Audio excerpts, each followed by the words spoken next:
નમસ્કાર વિદ્યાર્થી મિત્રો, આજે આપણે ધોરણ 12 ભૂગોળ વિષયના પાઠ 5 પરિવહનમાં હવાઈ માર્ગો એના વિશે ચર્ચા કરીશું.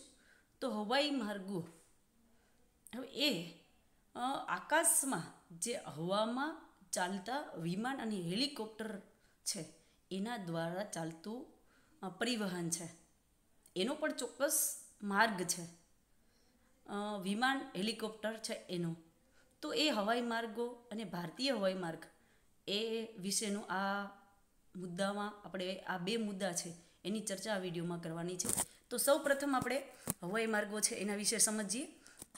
તો હવાઈ માર્ગો છે એના વિકાસની શરૂઆત 20મી સદીમાં થઈ, પરંતુ તેનો વાસ્તવિક વિકાસ બીજા વિશ્વયુદ્ધ પછી થયો.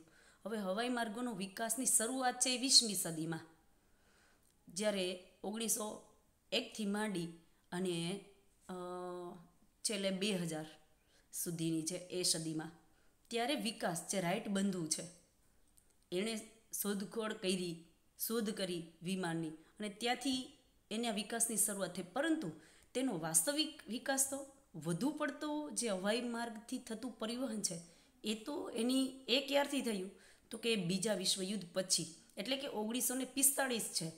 એમાં જે 1945 દરમિયાન બીજું વિશ્વયુદ્ધ થયું હતું. હવે બીજા વિશ્વયુદ્ધ પછી એનો વાસ્તવિક વિકાસ, હવાઈ પરિવહનનો વધુ પડતો વિકાસ છે એ બીજા વિશ્વ એટલે કે 1945 પછી થયો એમ કહેવાય. એટલે બે કીધું છે, હવાઈ માર્ગોના વિકાસની શરૂઆત 20મી સદીમાં થઈ, પરંતુ તેનો વાસ્તવિક વિકાસ તો કે 1945 પછીના સમયગાળામાં એટલે કે બીજા વિશ્વયુદ્ધ પછી થયો એમ કહેવાય. હવાઈ જહાજોની ડિઝાઇન, કદ અને ગતિમાં પ્રગતિ થતી રહે છે સમયાંતરે. આજે જેવી રીતે આપણે આગળ જોયું હતું કે જહાજો છે એ આધુનિક અને ટેકનોલોજીથી સજ્જ બન્યા છે, તો એવી રીતે હવાઈ જહાજ એટલે સમજશો ખાસ, અહીંયા જહાજ એટલે વિમાન છે એનું આપણે અહીંયા કહેવાનું થશે. તો એ બધાની ડિઝાઇન, કદ છે અને એની ગતિ છે એમાં સતત પ્રગતિ છે એ થતી રહે છે. હમણાં આપણે રાફેલ છે એ આપણા દેશમાં યુદ્ધ વિમાન છે એ આવ્યા છે, તો અતિ ટેકનોલોજીથી સજ્જ એવા એ રાફેલ છે એ અહીંયા આપણા દેશમાં આપણે એનો જે સોદો છે એ કરેલો છે. તો આ પ્રમાણે હવાઈ જહાજ જે વિમાનો છે એની ડિઝાઇન, કદ અને ગતિ છે એમાં સમાંતરે પ્રગતિ છે એ થતી રહે છે. હવાઈ માર્ગોના પરિણામે કિંમતી ચીજવસ્તુઓ છે એને વિશ્વના ફલક પર ઝડપથી પહોંચાડી શકાય છે, કેમ કે એમાં કોઈ પણ ચીજવસ્તુઓ છે, કિંમતી ચીજવસ્તુઓ છે એ વિશ્વના ફલક એટલે વિશ્વના કોઈ પણ ક્ષેત્રમાં ઝડપથી એને પહોંચાડી શકાય છે. મેં એવું એક વખત છાપામાં વાંચેલું હતું કે એક અન્ય દેશોમાં આપણે અહીંયા ગીર ગાયો છે એનું હવાઈ મારફતે અન્ય દેશોમાં જે ત્યાં લઈ જવામાં આવેલી હતી. વિચાર કરો. તો આ પ્રમાણેની આવી કોઈ પણ જેને આપણે સાંભળીને આશ્ચર્ય થાય એવા વસ્તુઓ છે, એવી કોઈ કિંમતી ચીજ વસ્તુઓ છે એની હેરફેર ઝડપથી છે એ કોઈ વિશ્વના કોઈ પણ ખૂણે ઝડપથી પહોંચાડી શકાય છે. કેટલાક દુર્ગમ પ્રદેશોમાં, દુર્ગમ એટલે અંતરિયાળ, જ્યાં જવું ઘણું બધું અઘરું છે એવા વિસ્તારોમાં હવાઈ માર્ગ આશીર્વાદ સમાન છે. કે અંતરિયાળ વિસ્તાર છે, ઊંડાણવાળા વિસ્તાર છે, ત્યાં રસ્તા છે એ નથી, ત્યાં રેલવે પણ ન જઈ શકે, તો અન્ય કોઈ પણ જ્યારે પરિવહનનું માધ્યમ છે એ શક્ય નથી, તો ત્યાં હેલિકોપ્ટર કે એના માધ્યમ દ્વારા એવા પ્રદેશોમાં કંઈ પણ રાહત કે કોઈ સામગ્રી સરળતાથી પહોંચાડી શકાય છે. તો કુદરતી આફત સમયે, અહીંયા કીધું છે કુદરતી આફત સમયે જરૂરી સામગ્રી પહોંચાડી શકાય છે હવાઈ માર્ગ દ્વારા. હેલિકોપ્ટર કે અન્ય કોઈ માધ્યમ એના દ્વારા જે કુદરતી આફત, એવી કોઈ પરિસ્થિતિ, પૂર છે, એવી કોઈ પરિસ્થિતિ છે, વાવાઝોડું છે, પૂરની પરિસ્થિતિ છે, એટલે કે અતિવૃષ્ટિ છે, ભૂકંપ છે, આવી પરિસ્થિતિમાં આપણે આના હેલિકોપ્ટર દ્વારા રાહત સામગ્રી છે એ સાથે બચાવ કામગીરી છે એ પણ સરળતાથી અગાઉના વર્ષોમાં એનો ઉપયોગ આપણે કર્યો જ છે અને સરળતાથી કરી શકાય છે. એટલા માટે દુર્ગમ પ્રદેશોમાં અને કુદરતી આફતના સમયે હવાઈ માર્ગ છે આશીર્વાદ સમાન છે એમ કહી શકાય. તેમજ દેશની સુરક્ષા માટે હવાઈ માર્ગ એક મહત્વનું માધ્યમ છે. એ આપણે સમજી શકીએ કે અત્યારે માની લો કે રાફેલ જે રાફેલ પ્લેન છે એ સુરક્ષા માટેનું અતિ સુરક્ષા માટેની ટેકનોલોજીથી સજ્જ છે. તો એના આધારે કહી શકાય કે દેશની સુરક્ષા માટે પણ હવાઈ માર્ગ છે એક મહત્વનું માધ્યમ છે, કેમ કે ત્યાં કોઈ પણ સ્થળેથી હવાઈ માર્ગ દ્વારા કોઈ પણ સ્થળે જઈ અને આપણે આપણી સુરક્ષા છે એ પ્રદાન કરી શકીએ. એ માટે પણ હવાઈ પરિવહન છે એ મહત્વનું માધ્યમ કહી શકાય. ત્યારબાદ આગળ આપણે જોઈએ તો અહીંયા તમે જોઈ શકો છો આપણા ભારતનું જે ખાસ કરીને પ્લેન છે ઇન્ડિગો, અહીંયા તમે જોઈ શકો છો 2 પ્લેન છે એ અહીંયા સ્થિર થયેલા છે, એને તમે જોઈ શકો છો. ત્યારબાદ આગળ બીજું પણ એ હવામાં ઉડતું પ્લેન છે, એને પણ તમે સ્ક્રીન ઉપર જોઈ શકો છો. આ રીતે હવામાં ઉડી અને જે હેરફેર છે એ મુસાફરોની અને કોઈ પણ કિંમતી ચીજ વસ્તુઓ છે એની હેરફેર કરતી જે માધ્યમ છે એ છે હવાઈ પરિવહન અથવા તો હવાઈ માર્ગ દ્વારા છે એ કરી શકે છે. ત્યારબાદ આપણે હવાઈ માર્ગોનું વિતરણ એના વિશે સમજીએ તો વિશ્વમાં હવાઈ માર્ગનું વિતરણ સમાજમાં જોવા મળે છે. હવાઈ માર્ગનો વિકાસ મુખ્યત્વે આર્થિક અને ઔદ્યોગિક રીતે વિકસિત દેશોમાં વધુ છે. હવાઈ માર્ગ છે એનો વિકાસ મોટા ભાગે છે આર્થિક અને ઔદ્યોગિક રીતે વિકસિત દેશો છે, ચીન છે, અમેરિકા છે, જાપાન છે, આવા બધા દેશોમાં જે ઉદ્યોગ રીતે માનો કે આપણો ભારત દેશ છે એ બધા દેશોમાં હવાઈ માર્ગ છે એનો વધુ પડતો વિકાસ થયો છે. આગળ આપણે આમાં જ આપણે જોશું USA, પશ્ચિમ યુરોપ, દક્ષિણ પૂર્વ એશિયામાં હવાઈ માર્ગનું પ્રમાણ સવિશેષ જોવા મળે છે, કેમ કે ત્યાં એ આર્થિક રીતે USA છે, પશ્ચિમ યુરોપમાં ફ્રાન્સ છે, લંડન છે, એટલે કે ઇંગ્લેન્ડ છે, આવા બધા જે યુરોપના દેશો છે એ દક્ષિણ પૂર્વ એશિયાના જે દેશો છે એમાં જાપાન, ચીન, ભારત આવા બધા જે દેશો છે એમાં મોટા ભાગે હવાઈ માર્ગો છે એના દ્વારા વ્યવહાર છે એ થઈ શકે છે, થાય છે. તો એને આપણે આગળ નકશા દ્વારા જોશું. એની આગળ જોઈએ તો વિશ્વમાં મુખ્ય હવાઈ મથકો, જો એક વાક્યના પ્રશ્નમાં કદાચ આપણે પૂછી નાખીએ કે વિશ્વના મુખ્ય હવાઈ મથકો ક્યાં છે, 2 આવશે. આના પછી આપણે આગળ જોશું એ ભારતના મુખ્ય હવાઈ મથકો છે એ જોશું. પણ અહીંયા આપણે વિશ્વના મુખ્ય હવાઈ મથકો ક્યાં ક્યાં છે તો કે London, Rome, Paris, Moscow, Dubai, Navi Delhi એ આપણા ભારતનું છે, Mumbai, Bangkok, Singapore, Tokyo, San Francisco, Los Angeles, Chicago, New York અને બ્રાઝિલનું રિયો ડી જોનેરો વગેરે અતિ વ્યસ્ત સતત ને સતત ત્યાં ઘણા બધા પ્લેન છે એ આવન જાવન સતત ને સતત કરતા હોય છે. એ વ્યસ્ત હવાઈ મથકો છે. એમાં આપણા દેશના 2 નવી દિલ્હી અને મુંબઈ એ અહીંયા આપણે વિશ્વના ફલક ઉપર મહત્ત્વના કહી શકાય. એ સિવાય ઇંગ્લેન્ડનું લંડન છે, પછી ફ્રાન્સનું પેરિસ, રશિયાનું મોસ્કો, પછી દુબઈ, આ બધા જે વ્યસ્ત સતત ને સતત પ્લેન છે એ આવન જાવન કરતા હોય છે એવા હવાઈ મથકો છે. ત્યારબાદ હવે આપણે જ્યાં વધુ પડતા હવાઈ માર્ગોનું વધુ પ્રમાણ છે એવા એને આપણે જોઈએ તો અહીંયા તમે જોઈ શકો છો યલો કલરનું સર્કલ છે એ છે USA, પછી ગ્રીન કલરનું જે સર્કલ કરેલું છે એ છે યુરોપ અને નીચે પિંક કલરનું સર્કલ કરેલ છે એ છે પૂર્વ અગ્નિ એશિયાના જે દેશો છે એમાં ભારતનો સમાવેશ થાય છે. આગળ તમે જોઈ શકો છો એ બધા જે નાના નાના ટાપુ દેશો ને એ બધાનો પણ એમાં અગ્નિ એશિયા દેશોમાં થાય છે. હવે તમે જોઈ શકો છો જે ગ્રીન કલરનું સર્કલ છે ત્યાં વધુ પડતું સેન્ટર છે, યુરોપ છે એ સેન્ટરમાં આવેલો છે ખંડ. તો કોઈ પણ માની લો કે ભારતમાંથી નવી દિલ્હી કે બોમ્બેથી કોઈ પણ પ્લેન છે એ જ્યારે અમેરિકા જશે તો એ ક્યાં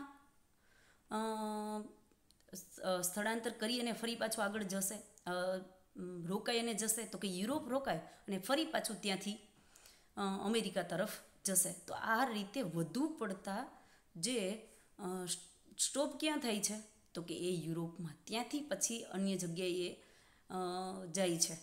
તો આ રીતે વધુ પડતા સૌથી વધુ આમ જોઈએ તો વિશ્વમાં યુરોપના દેશો છે, પેરિસ છે, પછી એની આગળ આપણે જે લંડન છે, આ બધા જે શહેરો છે ત્યાંના હવાઈ મથકો છે, ત્યાં મોટા ભાગના પ્લેન છે એ સ્ટોપ થઈ અને પછી અન્ય સ્થળે છે એ જાય છે.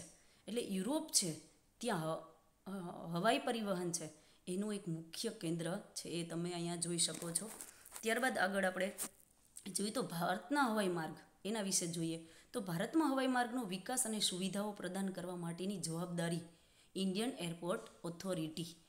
ઇન્ડિયન એટલે આપણું ભારત, એરપોર્ટ તો એરપોર્ટની હવાઈ મથકને ઇંગ્લિશમાં કહેવું તો એરપોર્ટ, હવાઈ મથક કરતાં આપણે એરપોર્ટ એ શબ્દનો યુઝ વધુ કરીએ છીએ. અને ઓથોરિટી એટલે જવાબદારી. તો ભારતના હવાઈ મથકોની જવાબદારી અને એના વિકાસ કરવાની જવાબદારી, ઓથોરિટી કહેતા જવાબદારી કોને આપેલી છે તો કે ઇન્ડિયન એરપોર્ટ ઓથોરિટીની. હવે એક વાક્યના પ્રશ્ન વિકલ્પમાં પણ ઘણી વખત પૂછી નાખે છે કે ભારતમાં હવાઈ માર્ગનો વિકાસ અને સુવિધાઓ આપવા માટેની જવાબદારી. તમને એમાંથી જવાબ મળી જશે. ભારતમાં એટલે ઇન્ડિયન અને હવાઈ માર્ગ એટલે એરપોર્ટ, અને જવાબદારી કોને આપવામાં આવેલી છે તો કે ઓથોરિટી. તમને એમાંથી જ જવાબ મળી રહી એમ છે કે ઇન્ડિયન એરપોર્ટ ઓથોરિટીને. હવે હાલમાં કુલ કેટલા હવાઈ મથકો છે? હવે એમાંથી આપણે કહીએ છીએ 127 એરપોર્ટ છે, હવાઈ મથક કહેતા એરપોર્ટ. હવે એમાં તમે 15 છે એ આંતરરાષ્ટ્રીય ઇન્ટરનેશનલ કક્ષાના છે આપણા દેશમાં, જે બોમ્બે છે, પછી ન્યૂ દિલ્હી છે, પછી આપણે અમદાવાદ છે. આ રીતે અલગ અલગ આપણા મોટા જે શહેરો છે ત્યાં આવા 15 આંતરરાષ્ટ્રીય એરપોર્ટ છે એ છે. એમાંથી 87 ઘરેલું હવાઈ મથકો, એટલે કે એમાંથી 87 આપણા દેશમાં જ વિહાર થાય છે, જે હવાઈ પરિવહન થાય છે. એવા 87 હવાઈ મથકો છે, એરપોર્ટ છે, અને 25 નાગરિક વિમાન ટર્મિનલ છે. હવે ઘરેલું હવાઈ મથકો એમાં ચીજ વસ્તુઓની પણ હેરફેર થઈ શકે છે, જ્યારે 25 નાગરિક વિમાન ટર્મિનલ એટલે 25 એવા એરપોર્ટ છે કે જે માત્ર મુસાફરોની હેરફેર કરવા માટેના જ છે આપણા દેશમાં, જેને આપણે આગળ સ્ક્રીનમાં જોશું કે જે કયા આપણા દેશના કયા ભાગોમાં એરપોર્ટ છે. તો આમ કુલ મળી અને 127 એરપોર્ટ આપણા દેશમાં છે. બધા 15 છે એ ઇન્ટરનેશનલ કક્ષાના એરપોર્ટ છે, 87 છે એ ઘરેલું આપણા દેશમાં જ હવાઈ પરિવહન વસ્તુઓને એનું બધું થઈ શકે એવા 87 છે, જ્યારે માત્ર ખાલી મુસાફરોની જ હેરફેર કરવા માટેના એરપોર્ટ છે એ 25 છે. કુલ મળી આપણા દેશમાં 127 એરપોર્ટ છે. એની જવાબદારી જે પ્રસ્તુત ઓથોરિટી એટલે ઇન્ડિયન ઉપર આપણે સમજ્યા છે ઇન્ડિયન એરપોર્ટ ઓથોરિટી છે, એના દ્વારા સંભાળવામાં આવે છે. આની વિસ્તૃત માહિતી આપણે જે આગળ સ્ક્રીન ઉપર નકશા દ્વારા સમજીશું. 1953માં ભારતમાં હવાઈ પરિવહન છે એનું રાષ્ટ્રીયકરણ કરવામાં આવ્યું. હવે ખાનગી તરીકેનું હતું 1953 પહેલાં. પછી ભારતમાં હવાઈ પરિવહન છે એની જવાબદારી છે એ આપણા ભારત દેશે છે એ સંભાળેલી છે, એટલે કે ઇન્ડિયન એરપોર્ટ ઓથોરિટી છે એણે સંભાળેલી છે. નહીંતર ખાનગી કંપની દ્વારા ચલાવવામાં આવતું 1953 પહેલાં. તો એ ખાનગી કંપની દ્વારા એના બદલે એની જવાબદારી આપણા દેશે લઈ લીધેલી છે, એટલે એને કહેવાય રાષ્ટ્રીયકરણ. તો 1953માં ભારતમાં હવાઈ પરિવહનનું રાષ્ટ્રીયકરણ કરવામાં આવ્યું. તમામ કંપનીઓને નવા નિમેલા 2 નિગમો છે, એક ઇન્ડિયન એરલાઇન્સ નિગમ અને એક એર ઇન્ડિયા. આ 2 આવા નિગમો છે એ બનાવી દીધા 1953માં. ત્યારબાદ 2 અન્ય કંપનીઓ જે વાયુદૂત અને પવનહંસ લિમિટેડ આંતરદેશીય એટલે કે આંતરરાષ્ટ્રીય હવાઈ પરિવહન માટે પણ સ્થપાઈ હતી. હવે એની આપણે બતાવેલું છે કે 1953માં ભારતમાં જે હવાઈ પરિવહન છે એનું આપણા દેશે જવાબદારી લઈ લીધી, આપણા ભારત દેશે એની જવાબદારી લઈ લીધેલી છે. પછી એમાં તમામ કંપનીઓ છે એમાંથી 2 નિગમો, એક તો ઇન્ડિયન એરલાઇન્સ નિગમ અને એક એર ઇન્ડિયા, આવા 2 આપણા દેશના મોટા ભાગના જે વિમાનો છે આ 2 કંપનીના હોય છે. ત્યારબાદ અન્ય 2 કંપનીઓ છે એને પણ આંતરરાષ્ટ્રીય ક્ષેત્રે હવાઈ પરિવહન કરવા માટેની અન્ય 2 કંપનીઓ છે એ પણ અહીંયા અત્યારે સ્થાપી. એક છે એ વાયુદૂત અને બીજી છે પવનહંસ લિમિટેડ, કે જે ઇન્ટરનેશનલ કક્ષાના હવાઈ પરિવહન છે એના માટે સ્થાપેલી છે. હવે અહીંયા સ્ક્રીન ઉપર આપણે જોશું તો ભારતમાં જે આપણે કીધું કે 127 હવાઈ મથકો છે, એટલે કે એરપોર્ટ છે, એ તમે જોઈ શકો છો. અહીંયા દીવ છે, પછી કંડલા છે, રાજકોટ, અમદાવાદ આપણા ગુજરાતના જોઈએ તો, વડોદરા છે, ભાવનગર, સુરત, એ બધા, ગાંધીનગર, એ બધા આપણા ગુજરાતના છે, એ તમે જોઈ શકો છો. કેશોદ છે, આપણા જુનાગઢ જિલ્લામાં કેશોદ છે, પછી રાજકોટ છે, એવી રીતે કચ્છના કંડલા છે, અમદાવાદ, વડોદરા, ભાવનગર અને સુરત, દીવ, આટલા આપણા ગુજરાતમાં એરપોર્ટ છે. ત્યારબાદ તમે ઉપર જેસલમેર છે રાજસ્થાનમાં, જોધપુર છે, આ રીતે પછી ઉપર બીકાનેર એ રાજસ્થાનનું છે, ઉદયપુર છે. એવી જ રીતે મહારાષ્ટ્રમાં તમે જોઈ શકો છો મુંબઈ, શિરડી, પુણે, એ બધા, નાસિક છે. આ બધા એ અલગ અલગ સ્થળે જ્યાં જ્યાં આનો વ્યવહાર થાય છે અને એરપોર્ટ છે, એ બધા તમે અહીંયા બધે આપણા નકશો છે, દેશનો નકશો, એમાં તમે જોઈ શકો છો. હવે ભારતના મુખ્ય હવાઈ મથકો એ આપણે 2 માર્ક્સના પ્રશ્નમાં અથવા તો 1 વાક્યના પ્રશ્નમાં પૂછી નાખે છે કે ભારતના વિશ્વના હવાઈ મથકોમાં આપણે 2 હતા, એક નવી દિલ્હી ને એક મુંબઈ.